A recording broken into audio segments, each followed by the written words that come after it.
시청자 여러분 안녕하십니까? JTB 아침 뉴스입니다. 오늘은 아침까지 흐리다가 낮부터 차차 맑아지겠습니다.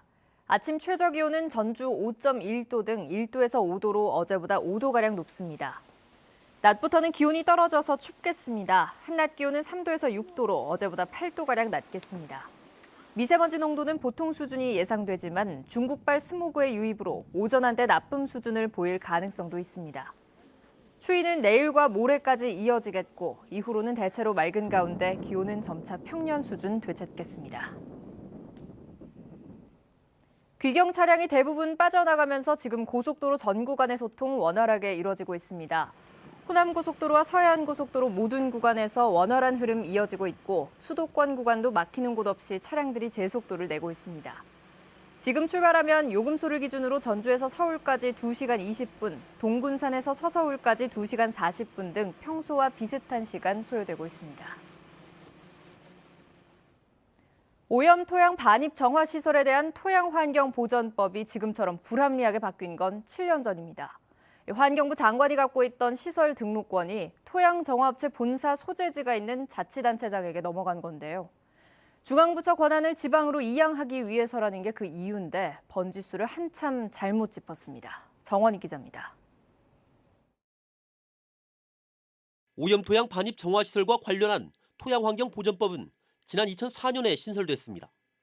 당시 시설 등록권은 환경부 장관이 갖고 있었습니다. 하지만 지난 2011년 7월 갑자기 정부는 시설 등록권을 토양정화업체 본사 소재지의 시도지사에게 주는 내용으로 개정안을 발의했습니다. 황당하게도 중앙부처 권한의 지방 이양을 확대해 지방자치 운영 기반을 강화하기 위해서라는 게 이유였습니다. 거기에서 결정이 되어서 지자체로 그 당시에 그때는 분위기가 다 위원회에서 결정되면은 이양되는 저거였습니다. 검토를 맡은 당시 차관복급 국회 환경노동위원회 수석 전문위원도 별 문제가 없는 것으로 판단했습니다. 권한이 주어지는 방향에 큰 문제가 있다는 사실을 간과한 겁니다. 진정한 중앙부처 권한의 지방 이양이라면 정화시설이 들어서려는 곳의 자치단체장에게 시설 등록권을 주는 게 가장 합리적이기 때문입니다. 지방으로 권한 이양되는 부분에 대해서는 저희들도 바람직한 현상이라고 보기는 봅니다. 다만 이양되는 과정에서 그런 세밀하게 다루지 못한 부분이 바로 토양환경보전법의 허점이라고. 불합리한 조항을 안고 국회를 통과한 이 개정안은 다음 해인 2012년 6월 공포되면서 분란의 주범이 됐습니다. 이를 다시 합리적으로 바꾸기 위한 개정안이 7년 만에 발의될 수밖에 없었던 분명한 이유입니다. JTB 뉴스 정원익입니다.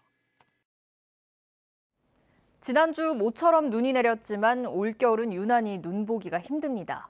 심각한 겨울 가뭄에 물고기가 떼죽음을 당하고 대기가 건조해서 산불 예방에도 비상이 걸렸습니다. 보도에 주혜인 기자입니다. 바닥을 드러낸 저수지에 물고기 수천 마리가 죽어 있습니다. 그나마 숨이 붙어있는 물고기도 물길이 끊겨 꼼짝없이 갇혀버렸습니다. 올겨울 비다운 비가 오지 않아서 저수지가 말라버린 겁니다. 내가 여기 거주한 지가 한 80년 되었는데요. 저런 꼴은 처음 봤어요. 물이 고인 곳을 찾아 물고기들이 이곳 저수지 상류까지 올라왔지만 계속되는 겨울 가뭄으로 물이 모두 말라버린 탓에 이렇게 집단으로 폐사한 겁니다. 공기도 메말라 산불 위험이 커지자 전라북도는 산불 조심 기간을 한 달 앞당겨 지난달 내내 비상근무 체제를 가동했습니다. 지난 12월부터 전주에 강수량이 1mm가 넘는 비다운 비가 내린 날은 고작 7일. 올겨울 누적 강수량은 41.8mm로 평년의 35%에 불과합니다. 같은 기간 적설량도 지난해보다 20cm가량 적은 5cm밖에 되지 않습니다. 서쪽에서 동쪽으로 강하게 흐르는 상층 기류에 막혀 북쪽에 찬 공기가 내려오지 못해 눈구름이 만들어지지 않고 있습니다. 이번 달 비와 눈이 예보돼 있긴 하지만 양이 적어 겨울 가뭄 해결엔 역부족입니다. 한 달가량 지금 같은 상황이 이어질 경우 농업용수와 식수까지 걱정해야 되는 상황을 맞을 수도 있습니다. JTB 뉴스 주혜인입니다. 전북교육청이 사립학교가 교육청의 징계 요구를 거부할 경우 형사 고발을 적극 검토하기로 했습니다. 부정부패 등 각종 사회적 문제를 야기한 사립학교에 대해서는 엄정 조치하겠다는 의지로 풀이됩니다. 조창현 기자입니다. 한 사립학교 교장은 자신의 학교 회계관리 시스템 인증서를 내부 직원에게 양도했습니다. 그 과정에서 회계 부정이 저질러졌고 교육청은 교장에 대해 해임을 요구했습니다. 하지만 사립학교 재단은 견책이라는 경징계를 내렸습니다. 또 다른 사립학교는 법인 이사회에 허위 문서를 제출한 직원에 대해 교육청에 중징계 요구를 거부하고 불문 경고 처분을 내렸습니다. 이처럼 교육청의 징계 요구보다 사립학교가 턱없이 낮은 징계를 내린 사례는 지난 3년간 16건이나 됩니다. 전북교육청이 사립학교의 제19 감사기에 강경 대응 방침을 밝혔습니다. 사립학교가 교육청 요구보다 낮은 수위의 징계를 내릴 경우 형사 범죄 여부를 판단해 고발하는 것을 적극 검토하기로 했습니다. 사립학교 교직원이든 공립학교 교직원이든 중대한 그 과실이 있었을 경우에 그거에 따른 감사 처분은 같아야 된다고 생각을 합니다. 사립학교가 교육청의 징계 요구를 거부할 수 있는 것은 사립학교 법 때문입니다. 사립학교의 범죄 사실을 적발해도 교육청은 징계 요구만 할 수 있을 뿐 징계에 관한 최종 책임은 사립학교가 가지고 있기 때문입니다.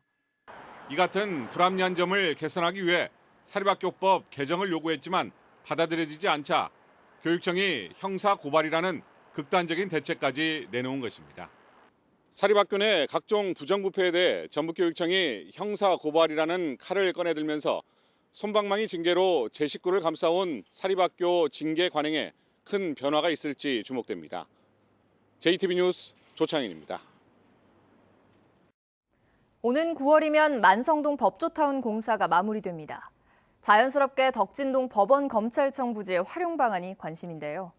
문화공간이라는 큰 틀이 확정됐고 법조 사면기념관도 논의되고 있습니다. 보도에 오정현 기자입니다.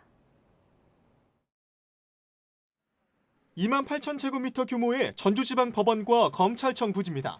이곳이 전주시가 추진하는 덕진권역 뮤지엄 밸리의 핵심 공간으로 조성됩니다. 문화체육관광부가 이곳에 한국문화원형 콘텐츠 체험 전시관을 건립하기 위해 올해 3억 원을 들여 타당성 용역을 실시합니다. 또 법무부가 법조 사면 기념관을 이곳에 짓도록 전주시는 올해도 예산 반영을 요구할 계획입니다. 법원 검찰청 부지를 중심으로 한국문화원형 콘텐츠 체험 전시관과 법조 사면 기념관을 건립하고 지난 23일에는 기획재정부가 전주지방법원 부지를 국유재산 선도사업지로 선정해 문화 창업 공간으로 조성하겠다는 계획을 발표했습니다. 한국토지주택공사가 올해 안에 사업계획을 마련해 기재부의 승인을 얻도록 돼 있습니다. 전주시는 문화밸리를 중심으로 한 사업이 반영되도록 LH 문체부와 협의해 나갈 계획입니다. LH 전주시 문체부랑 같이 어떻게 그 공간을 효율적으로 활용할 것인가, 그리고 혁신 성장 거점으로 만들어 나갈 것인가는 더욱더 앞으로 계속 노력해서 협의해 나갈 계획입니다. 법원과 검찰청 부지의 활용 방안이 잇따라 중앙정부 사업계획에 반영됐지만 문화밸리에 걸맞는 확실한 문화거점 공간을 확충하기 위해선 전략적인 접근이 뒤따라야 할 것으로 보입니다. JTB 뉴스 오정현입니다. 남원시가 지역경제 활성화를 위해 다음 달부터 남원사랑 상품권을 발행합니다. 고창 선운산 도립공원 주차장이 30여 년 만에 무료로 바뀝니다. 송창용 기자입니다. 남원사랑 상품권이 다음 달부터 발행됩니다. 만원권과 천원권 등 24만 장으로 모두 15억 원어치입니다. 상품권은 5% 할인된 금액으로 1인당 1년에 500만 원까지 구입할 수 있습니다. 남원사랑 상품권을 발행 유통하여 지역 소상공인을 보호하고 지역 경제를 활성화시켜 나가겠습니다. 고창 선운산 도립공원 주차장이 오는 12일부터 무료로 바뀝니다. 지난 1988년부터 주차료를 받아온 고창군은 적극적인 관광객 유입으로 지역 상권을 활성화하기 위해 주차료를 전면 면제하기로 결정했다고 밝혔습니다.